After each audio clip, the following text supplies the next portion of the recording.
Israel is under attack. तो 1973 की योम किपुर वॉर में हुए इसराइल के ग्रेटेस्ट इंटेलिजेंस फेलियर के 50 साल बाद उससे भी कई गुना बड़ा इंटेलिजेंस फेलियर आज हमको देखने को मिला है। तो 7 अक्टूबर की शाम 20 मिनट के अंदर 5000 प्लस मिसाइल्स गाजा ने इसराइल पे लॉन्च कर दिए, जिससे इनका आयरन डोम सिस्टम कंप्लीटली फेल कर गया। एयर वाटर ग्राउंड हर डायरेक्शन से इनने इन पर अटैक किया, जिससे इनके 100 प्लस कॉमन पीपल और तो और कई आर्मी पर्सनल्स को भी इनने हॉस्टेजेस अपना बना लिया।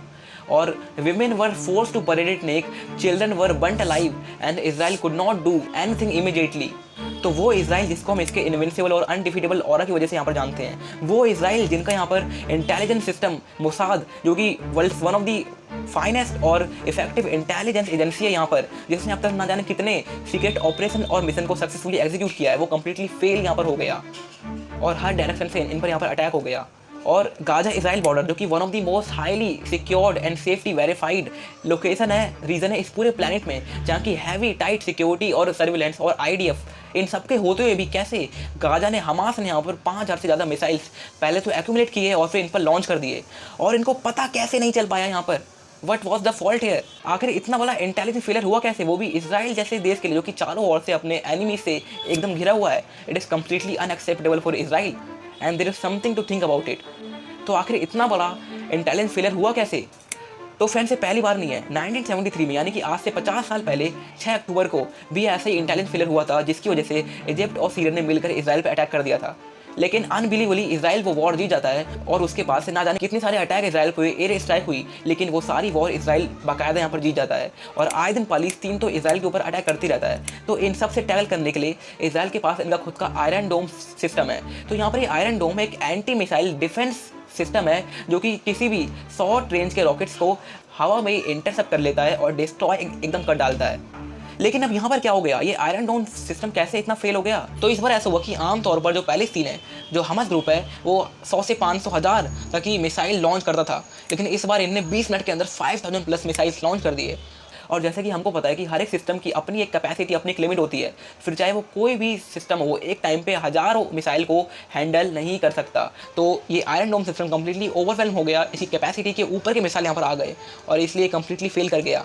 और इस टेक्निक को हम बोलते हैं सैचुरेशन अटैकिंग टेक्निक, जिसमें ऐसा होता है कि मिलियंस ऑफ डॉलर्स के कुछ चंद हाइपरसोनिक मिसाइल छोड़ने की बजाय उनसे कई गुना ज़्यादा बेनिफिशियल रहेगा कि हम सस्ते लेकिन ज़्यादा क्वांटिटी में बहुत सारे छोटे मोटे रॉकेट्स लॉन्च करें, जिससे कि कोई भी डिफेंस सिस्टम कंप्लीटली कंफ्यूज हो जाए, ओवरवेल्म हो जाए और अटैक सक्सेसफुली एग्जीक्यूट हो जाए। तो यहाँ पर हमास ने बहुत ही टेक्निकली, बहुत ही टाइमली ये अटैक प्लान किया और यहाँ पर ये अटैक किया। तो जैसे ये एयर स्ट्राइक हुई तो सारे आईडीएफ यानी कि इसराइल डिफेंस फोर्स के मेंबर यहाँ पर गाजा स्ट्रिप के पास पहुँच गए, लेकिन ये एक कम्प्लीटली ट्रैप था। असली इनका मेन मोटिव और मेन ऑब्जेक्टिव था ग्राउंड असॉल्ट।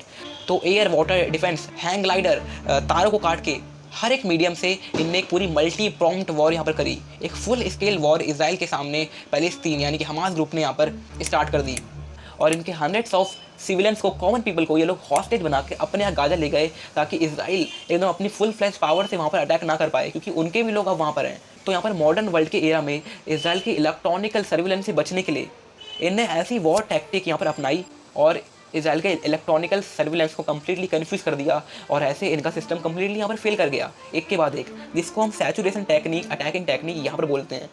तो अगेन इससे हमको यहाँ पर बिलीव नहीं होता कि इतने सारे सिस्टम एक साथ कैसे फेल हो गए। और मोसाद, जो कि इनकी बहुत ही इंटेलिजेंस यहाँ पर एजेंसी है, ये क्या कर रही थी? You need to think about it. तो यहाँ पर इसका एक और रीज़न ये भी हो सकता है कि यहाँ पर इसराइल के अंदर खुद के इनके बहुत सारे इंटरनल कॉन्फ्लिक्ट यहाँ पर चल रहे हैं। तो कुछ समय से यहाँ पर इसराइल में नए जुडिशियल रिफॉर्म की वजह से बहुत सारे प्रोटेस्ट यहाँ पर चल रहे हैं। यहाँ पर लोगों के बीच इंटरनल अनरेस्ट यहाँ पर चल रहा है अपनी गवर्नमेंट को लेके, और इसलिए गवर्नमेंट यहाँ पर बहुत हद तक बिजी रह रही है और गवर्नमेंट की प्रायोरिटी डिफेंस से हट के इन सब चीज़ों में और पब्लिक को ठीक करने में यहाँ पर लग गई है। तो अब इसी मौके का फ़ायदा उठाते हुए यहाँ पर टाइमली हमास ग्रुप ने इन पर अटैक किया है। और सेकंड यहाँ पर ये है कि अभी इसराइल सऊदी के साथ पीस नेगोशिएशन की भी यहाँ पर डील करने लग रहा था, उसमें भी ये लोग व्यस्त थे।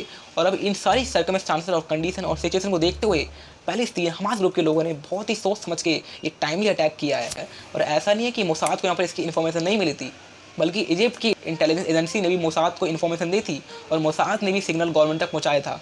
लेकिन इंटरनल अनरेस्ट और प्रोटेस्ट की वजह से और बहुत सारी प्रायोरिटीज़ की वजह से गवर्नमेंट तक ये मैसेज नहीं पहुंचा। गवर्नमेंट ने ये मैसेज कम्प्लीटली इग्नोर कर दिया और आज ये अटैक एक्सिक्यूट यहाँ पर हो गया। तो फ्रेंड्स इस पूरी कंडीशन को, इस पूरी वॉर को, सिचुएशन को जो हिस्ट्री से चलती आ रही है, थोड़ा अंडरस्टैंड करने के लिए, थोड़ी अंडरस्टैंड करने के लिए हमको भी तो इसकी हिस्ट्री यहाँ पर थोड़ी सी यहाँ पर जाननी पड़ेगी। So let's know about it. तो 48 की और ब्रिटिशर्स और यूनाइटेड नेशंस फाइनली इसराइल और पैलेस्तीन का बंटवारा, पार्टीशन यहाँ पर करते हैं और 46% लैंड पैलेस्तीन की और 54% लैंड इसराइल को यहाँ पर मिलती है। और 1948 में यहाँ पर जन्म होता है छोटे से एक नए देश का, इसराइल का। तो जिससे यहाँ पर अरब नेशंस बिल्कुल अनहैप्पी होते हैं, वो खुश नहीं होते, वो नहीं चाहते कि इसराइल जैसा कोई भी देश यहाँ पर हो, वो नहीं चाहते कि इसराइल यहाँ पर एग्जिस्ट करे। तो इस देश के बनने के बाद, यूनाइटेड नेशंस के वहाँ से हटने के बाद अगले ही दिन सारे अरब नेशंस अरब इजरायली वॉर यहाँ पर छेड़ देते हैं 1948 में। और एक छोटा सा नया देश जो अभी बना है उसके सामने ये वॉर वाली सिचुएशन आ जाती है। तो सबको लग रहा होता है कि इसराइल ये वॉर हार जाएगा, लेकिन अनकंडीशनली, अनबिलीवली इसराइल ये वॉर जीत जाता है। क्योंकि इसराइल को पता होता है कि हमारे साथ अब तक इतने अत्याचार होते आए हैं, तो अगर हमको अपना अस्तित्व बचाना है, अपना नेशन इस्टेब्लिश करना है, तो हमको ऐसी जंगें यहाँ पर जीतनी पड़ेगी। क्योंकि ये सिर्फ एक ही नहीं है, इसके बाद और भी कई जंगें हैं जो हमको यहाँ पर जीतनी है अपना अस्तित्व बचाए रखने के लिए। उसके बाद 1967 की वॉर, जो कि अरब इसराइली सेकेंड वॉर, वो भी इसराइल यहाँ पर जीत जाता है। तो मेन चीज़ थी जो पार्टीशन होता है 1948 से, उससे पैलेस्तीन बिल्कुल भी हैप्पी नहीं होता। क्योंकि जो एरिया इसराइल का नहीं होता है वो भी उनको मिल जाता है, और पैलेस्तीन को बहुत कम एरिया यहाँ पर मिलता है। 46% एरिया पैलेस्तीन को मिलता है, लेकिन फिर भी वो एरिया बहुत ज़्यादा होता है अभी जो आगे होने वाला था उसके कंपैरिजन में। तो 1973 की योम किपुर वॉर होती है, उसमें भी इसराइल जीतता है। 1982 की लेबनान क्राइसिस वॉर में भी इसराइल जीतता है। तो ऐसे करते करते बहुत सारी वॉरें होती रहती हैं, जिसमें यहाँ पर इस इसराइल और पैलेस्तीन वाले एरिया की डेमोग्राफी चेंज होती रहती है। तो धीरे धीरे करते करते बहुत सारे रीजन इसराइल ने ऑक्यूपाई कर लिया, और पैलेस्तीनी के लोगों को तो बिल्कुल वहाँ पर जगह ही नहीं मिली, उनकी जगह ही नहीं बची यहाँ पर रहने के लिए। और इसीलिए द ग्रेट माइग्रेशन हुआ पैलेस्तीन के लोगों का, क्योंकि पैलेस्तीन के लोगों की कंप्लीटली लैंड इसराइल ने छीन ली थी, ऑक्यूपाई कर ली थी। 1948 के पार्टीशन के टाइम पे ये थी पैलेस्तीन की लैंड और ये थी इसराइल की लैंड। और उसके बाद 1967 आते आते मोस्टली 80% एरिया तो इसराइल ने ऑक्यूपाई यहाँ पर कर लिया था। और इलीगल सेटलमेंट वेस्ट बैंक वाले एरिया की, जो कम्प्लीटली पैलेस्तीन के लोगों का था एक्सेप्ट ऑफ जेरूसलम, वहाँ पर इसराइल अपने लोगों को माइग्रेट करता रहा और भेजता रहा धीरे धीरे करके। और वो सारी लैंड पैलेस्तीन के लोगों की थी। जो यूनाइटेड नेशंस ने जो डिवीजन और पार्टीशन किया था, उसकी ऐसी तैसी धज्जियाँ यहाँ पर उड़ जाती हैं, और Israel majority of the land, Palestine की लैंड छीन लेता है। तो फ्रेंड्स 1964 में यहाँ पर PLO का फॉर्मेशन होता है, यानी कि पैलेस्तीन लिबरेशन ऑर्गेनाइजेशन। और मेजोरिटी ऑफ द नेशन पूरे वर्ल्ड में इसको एक टेररिस्ट ऑर्गेनाइजेशन कंसिडर यहाँ पर करते हैं। तो ऐसे करते करते पैलेस्तीन और इसराइल के बीच इंटरनल कॉन्फ्लिक्ट यहाँ पर बढ़ते चले गए। अब फ्रेंड्स लेकिन 1963 में एक ऐसा टाइम आता है जब इसराइल और पैलेस्टीन के बीच के इशूज कंप्लीटली सॉल्व होने वाले होते हैं, और इनकी कंडीशन बहुत हद तक अच्छी होने वाली होती है, क्योंकि इसराइल को एक अच्छा प्राइम मिनिस्टर मिल जाता है। इसराइल और यहाँ पर PLO के बीच एक पीस ट्रीटी यहाँ पर होने वाली होती है। और 1993 में एक ऑस्लो अकॉर्ड यहाँ पर साइन होता है, जिसके तहत यहाँ पर इसराइल PLO को एक ऑर्गेनाइजेशन कंसिडर यहाँ पर कर लेता है, और इसी के बदले में यहाँ पर PLO भी इसराइल को एज अ नेशन मान लेता है। तो अब सारी कंडीशन, सारी सिचुएशन एकदम सही होने वाली थी कि यहाँ पर इसराइल के प्राइम मिनिस्टर का इलीगली असैसिनेशन करवा दिया जाता है उन्हीं के राइट विंग के एक्सट्रीमिस्ट लोगों के यहाँ पर द्वारा। तो वो लोग जो इसराइल के कम्प्लीटली राइट विंग एक्सट्रीमिस्ट लोग थे, वो इनके डिसीजन से कम्प्लीटली अनहैप्पी थे। वो लोग बोल रहे थे कि हमको तो पूरे पैलेस्तीन में इसराइल ही बनाना है, हम तो इनको एक टुकड़ा भी ज़मीन यहाँ पर नहीं देंगे, ये पूरा एरिया हमारा है, और ये जो हमारा प्राइम मिनिस्टर है कुछ ज़्यादा ही फेवर कर रहा है PLO वालों को, तो इसको मार दो। तो ऐसे करके इसराइल के प्राइम मिनिस्टर का असैसिनेशन हो जाता है। तो 1987 में एक हमास ग्रुप, जिसको जो as a political party form हुआ था, एक पॉलिटिकल पार्टी थी PLO, और उसके बाद 1987 में एक पॉलिटिकल पार्टी आती हमास, जिसको पूरा वर्ल्ड पॉलिटिकल पार्टी कम लेकिन मिलिटेंट ग्रुप, एक टेररिस्ट ऑर्गेनाइजेशन की तरह ज़्यादा अंडरस्टैंड यहाँ पर करता है। तो इनका एक ही मेन रीज़न था, मेन ऑब्जेक्टिव था, वो था इसराइल के अस्तित्व को कम्प्लीटली मिटाना और इसराइल को कम्प्लीटली डिस्ट्रॉय कर देना और पूरा पैलेस्तीन नेशन फॉर्म करना। तो 1996 से यहाँ पर हमास ने इसराइल के ऊपर अटैक करना स्टार्ट कर दिया। 2002 में भी इन्हें बहुत बड़ा एक अटैक किया, सुसाइड बॉम्बिंग ये लोग करवाने लग गए इसराइल के अंदर। तो 2006 में पैलेस्तीन के अंदर इलेक्शन होते हैं PLO और हमास ग्रुप के बीच में, और हमास ग्रुप ये इलेक्शन जीत जाता है। तो अब इसके बाद हमास ग्रुप के पार्टी के मेंबर और PLO के पार्टी के मेंबर के बीच में एक बहुत बड़ा कॉन्फ्लिक्ट होता है, फाइट होती है, जिसको 2007 की द बैटल ऑफ गाजा भी हम बोलते हैं। और 2007 में इसी बैटल की वजह से पैलेस्तीन दो पार्टों में डिवाइड हो जाता है। एक पार्ट होता है वेस्ट बैंक जो कि PLO को मिलता है, और एक पार्ट होता है गाजा स्ट्रिप जो कि हमास ग्रुप को यहाँ पर मिल जाती है। तो फ्रेंड्स अगर हम इसराइल के इस मैप को गौर से यहाँ पर देखेंगे तो ये जो वेस्ट बैंक का एरिया है ये मिला है PLO को, और ये पूरा वेस्ट बैंक का एरिया यहाँ पर पैलेस्तीन का नहीं है। इसके अंदर जो ये डार्क ग्रीन पैचेस है, हंड्रेड्स ऑफ पैचेस है डार्क ग्रीन, इन्हीं एरिया में पैलेस्टीन गवर्नमेंट की कंट्रोल है। और इसके अलावा जो हल्का हरा यहाँ पर एरिया है, इस पर इजराइल गवर्नमेंट और पैलेस्टीन गवर्नमेंट का मिक्स कंट्रोल है। और इसके अलावा पूरे एरिया में इजराइल लोग यहाँ पर रहते हैं और इनकी गवर्नमेंट का यहाँ पर कंट्रोल है। तो इस वेस्ट बैंक के एरिया के अंदर इजराइल और पैलेस्टीन दोनों मिलकर यहाँ पर रहते हैं। इनका एक सेपरेटेड एरिया है इन पैचेस के अंदर। अब आप सोच रहे होंगे कि कैसे एक कंट्री हंड्रेड्स ऑफ पार्ट में डिवाइड यहाँ पर हो सकती है। तो यही है, इतना छोटे छोटे हिस्सा ही यहाँ पर पैलेस्टीन के लोगों को रहने के लिए यहाँ पर मिला था। हालांकि इनके पास वेल डिफाइंड बॉर्डर नहीं है, एरिया नहीं है, लेकिन यहाँ की जो गवर्नमेंट है वो एक असली गवर्नमेंट की तरह काम करती है। और इसीलिए इजराइल और इस वेस्ट बैंक के एरिया में कोई कॉन्फ्लिक्ट ज़्यादातर हमको देखने को नहीं मिलता। और अब चलते हैं इस गाजा स्ट्रिप की साइड। तो एक गाजा स्ट्रिप एक 10 किलोमीटर चौड़ी और 42 किलोमीटर लंबी एक पट्टी है, जिसके अंदर 2.2 मिलियन पीपल यहाँ पर रहते हैं। तो हमास ग्रुप के अंदर ये पूरा एरिया आता है। और ये हमास ग्रुप इस एरिया को एक गवर्नमेंट के जैसे नहीं बल्कि एक टेररिस्ट ऑर्गेनाइजेशन के जैसे कंट्रोल करता है और ऑक्यूपाई करके रखा हुआ है इन्हें यहाँ पर। और जो भी पैसा इनको यहाँ पर बाहर के देशों से, नेशन से गाजा के लोगों में इन्वेस्ट करने के लिए मिलता है, ये लोग वेपन्स बाय करने में और इजराइल में यहाँ पर अटैक करने के लिए वो सारा पैसा खर्च डालते हैं। तो अब जो भी अटैक होता है, जो भी मिसाइल लॉन्च होते हैं, वो सब इसी गाजा स्ट्रिप के पार्ट से होते हैं। तो फ्रेंड्स, अब इन्हीं अटैकों को यहाँ पर रोकने के लिए और ये गाजा स्ट्रिप के लोगों का, हमास ग्रुप के लोगों का बाहर के पूरे वर्ल्ड से कनेक्शन काटने के लिए इजराइल ने 2006 में, यानी कि आज से 16 साल पहले ही यहाँ पर बहुत सारे ब्लॉकेट लगा लिए थे। यहाँ पर इजिप्ट ने इस साइड से इनको कम्प्लीटली ब्लॉक कर दिया और इजराइल ने इस साइड से इनको कम्प्लीटली एकदम ब्लॉक कर दिया, जिससे इनकी इकोनॉमिकल ट्रेड कम्प्लीटली बंद हो जाए और बाहर की दुनिया से गाजा स्ट्रिप के लोग कम्प्लीटली कट ऑफ हो जाएँ। और अब इसी की वजह से इनकी इकोनॉमिकल ग्रोथ बहुत ही कम है, अनएम्प्लॉयमेंट बहुत ही हाई है, पॉवर्टी रेट बहुत ही हाई है। और अगर आप इस एरिया को देखेंगे तो ये इतनी हाईली पॉपुलेटेड डेंसली एरिया है। ये इतने छोटे से एरिया में 2.2 मिलियन पीपल यहाँ पर रहते हैं। अगर लंदन से इस एरिया को अगर हम कंपेयर करेंगे तो ये है इसका कंपैरिजन। ये बहुत ही थिन एरिया है और इतने से एरिया में इतने ज़्यादा लोग यहाँ पर रहते हैं। इसीलिए जितनी ज़्यादा डिस्ट्रक्शन और तबाही इस गाजा स्ट्रिप के लोग यानी हमास के छोड़े हुए 5000 मिसाइल से इजराइल में हमको देखने को नहीं मिलेगी, उससे कई गुना ज़्यादा तबाही हमको अगर इजराइल 50 मिसाइल इनके ऊपर छोड़ दे तो हमको देखने को मिलेगी। क्योंकि ये बहुत ही डेंसली पॉपुलेटेड एरिया है यहाँ पर और लोगों की ज़िंदगी एकदम तब से बदतर यहाँ पर हो गई है।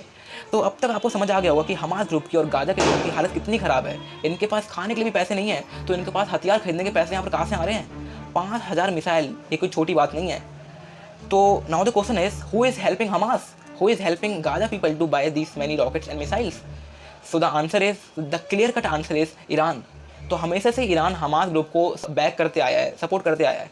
$100 of millions की फंडिंग हर साल ईरान करता है हमास को, ताकि ये थोड़ा अपनी डेवलपमेंट में लगाएं और मैक्सिमम पैसा ये इजराइल में अटैक करने के लिए और अपनी ट्रेनिंग करने के लिए, guns, arms and ammunition buy करने के लिए यहाँ पर लगाएं। तो मेन क्वेश्चन ये है कि ईरान को इससे क्या फ़ायदा है। तो basically Iran is the stakeholder of this war. तो ईरान के फ़ायदे को यहाँ पर अंडरस्टैंड करने के लिए हमको इन 3 नेशंस के बीच का इंटरनेशनल रिलेशन यहाँ पर जानना पड़ेगा। Saudi Iran, Israel Iran and Israel and Saudi. तो फ्रेंड्स, यहाँ पर ईरान और सऊदी ये दोनों ही देश की टक्कर और फाइट हमेशा से ही होती आई है, क्योंकि ये दोनों ही देश अपने आप को इस्लामिक वर्ल्ड के पायनियर नेशन के तौर पे जानते हैं। तो सऊदी यहाँ पर एक सुन्नी मुस्लिम का देश है और ईरान यहाँ पर शिया मुस्लिम का यहाँ पर देश है। और इन दोनों नेशन के बीच में एक कोल्ड वॉर टाइप सिचुएशन हमको देखने को मिलती है। तो फ्रेंड्स, अभी इस अटैक के होने से पहले इजराइल और सऊदी के बीच में पीस नेगोशिएशन यहाँ पर होने वाली थी, ये कंप्लीट होने वाली थी कि ये अटैक यहाँ पर हो जाता है।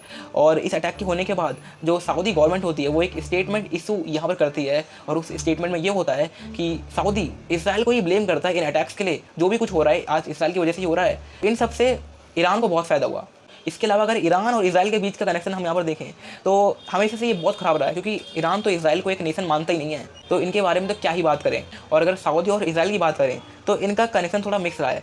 पास्ट में इनके बीच के जो कनेक्शन थे, जो रिश्ते थे, वो उतने अच्छे नहीं थे, लेकिन धीरे धीरे इनके बीच की जो ट्रेड है वो इंक्रीज़ हुई है और पीस नेगोशिएशन भी अभी होने वाला था, जो कि इस अटैक की वजह से हैम्पर हो गया और अभी होल्ड ऑन पे ये हो गया है।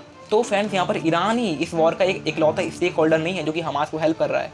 इनडायरेक्टली यहाँ पर तुर्की भी है जो इस वॉर का स्टेक होल्डर है, जिसके बारे में कोई बात ही नहीं कर रहा। तो फ्रेंड्स, यहाँ पर तुर्की का भी बहुत बड़ा स्टेक इस वॉर में है, क्योंकि जैसे ये वॉर छिड़ी तो आईमैक कॉरिडोर का बनना भी कम्प्लीटली होल्ड ऑन हो गया है। और जब तक ये वॉर चलेगी तो आईमैक कॉरिडोर कम्प्लीटली नहीं बन पाएगा और तुर्की और ईरान दोनों के लिए बेनिफिशियल कंडीशन एंड सिचुएशन है। तो डायरेक्टली तो ये दोनों इस वॉर के स्टेक होल्डर है। तो गाजा के लोगों की ज़िंदगी एकदम बर्बाद कर दी इसराइल ने। और वैसे भी ये लोग इकोनॉमिकली तो बाहर के देशों से कम्प्लीटली ब्लॉक ही हैं और अंदर से भी जो main supply energy sources Israel करता था वो इनने बंद कर दिया है और एयर स्ट्राइक कर दिया। कॉन्टिन्यूस एयर स्ट्राइक यहाँ पर हो रही है। शहर की हालत तद से एकदम बदतर हो गई, लोगों का जीना एकदम हराम हो गया है। आज जो पूरा इंटरनेट है वो 2 हिस्सों में बट गया है। hashtag I stand with Israel and hashtag I stand with Palestine. But if I tell you about myself, so hashtag I stand with humanity. And I think you should too. We all must stand with humanity because at the end, innocent people are being killed. So friends, at the end, if I talk about the escalation of this war, तो अभी आस पास तो ये war लग नहीं रही कि जल्दी ये वॉर थमने वाली है, क्योंकि इस वॉर के जो स्टेक होल्डर्स हैं वो कंटिन्यूसली इस वॉर में फंडिंग करते जा रहे हैं और इस बार लग रहा है इनका फंड बहुत ही मोटा है। और अगर हम इसराइल की साइड यहाँ पर देखें तो इसराइल अभी तो बहुत जोरों शोर से यहाँ पर अटैक कर रहा है, लेकिन जो इसराइल के आर्म्स एंड एमिनेशन है वो बहुत हद तक कम है, क्योंकि रसिया और यूक्रेन वॉर में इसराइल ने यूक्रेन को बहुत ज़्यादा आर्म्स एंड एमिनेशन की सप्लाई यहाँ पर दी है। और एक बात और बता दूँ कि जो नेशन पैलेस्तीन के सपोर्ट में है उनमें रसिया और चाइना भी हैं। तो पैलेस्तीन के पास यानी हमास के पास फंडिंग और सपोर्ट की बिल्कुल कमी नहीं है और ईरान एक न्यूक्लियर पावर नेशन भी बनने वाला है। तो अगर इन बड़े नेशंस की इन्वॉल्वमेंट इस वॉर में होगी तो ईरान भी इनडायरेक्टली नहीं डायरेक्टली फ्रंट में आके इन वॉर में पैलेस्तीन के साइड से यहाँ पर कूद पड़ेगा, फिर अमेरिका को भी आने पड़ेगा और ये वॉर एस्केलेट होती ही जाएगी। So this war can even escalate to something big and who knows what is going to happen. So friends, at the end, let's stand with humanity, except of dividing our internet, and at the end, let's go self-made. Thank you so much for watching. I'll meet you in the next one. Until then, you go self-made.